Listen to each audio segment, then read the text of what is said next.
Copa আমেরিকার মঞ্চে কানাডার বিপক্ষের প্রথম সেমিফাইনাল জিতে ফাইনালে মঞ্চে পা রেখেছে আর্জেন্টিনা। ম্যাচে একটি গোল করেছেন অধিনায়ক লিওনেল মেসি।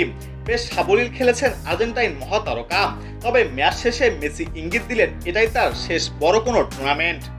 কোপায় তার ক্যারিয়ারের শেষ বড় কোনো টুর্নামেন্ট জানিয়ে আর্জেন্টিনার সংবাদমাধ্যম টিওয়াই স্পোর্টসকে মেসি বলেন, আমি জানি যে এটাই আমার শেষ কোপা এবং আমি সেটা পুরোপুরি উপভোগ করছি। আরেকটি ফাইনাল খেলা সহজ কাজ নয়, আমাদেরকে প্রতিটা মুহূর্ত উপভোগ করতে হবে। কানাডার বিপক্ষে ম্যাচের প্রথমার্ধে 22তম মিনিটে জুলিয়ান আলভারেজের গোলে আর্জেন্টিনা এগিয়ে যাওয়ার পর দ্বিতীয়ার্ধের 51 মিনিটেই গোল করে জয়ের ভিত করে দেন লিওনেল মেসি। তার এই গোলেই স্বস্তির জয় নিয়ে টানা দ্বিতীয়বারের মতো ফাইনালে পা রাখে আর্জেন্টিনা। তবে এখনই অবসরের কথা চিন্তা করছেন না লিওনেল মেসি, সেটা জানিয়েও দিলেন। এ প্রসঙ্গে মেসি আরও বলেন, আমি জানি আমার সময় ফুরিয়ে আসছে, তাই আমি অবসর নিয়ে ভাবছি না।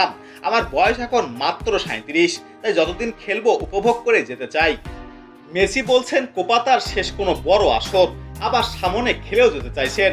সেই বিবেচনায় বলা যায় মেসি যদি কোপার এই আসরের পর অবসরে না যান, তাহলে 2026 বিশ্বকাপে তার খেলার সম্ভাবনাও থাকছে। বাকিটা নির্ভর করবে সময়ের ওপরে।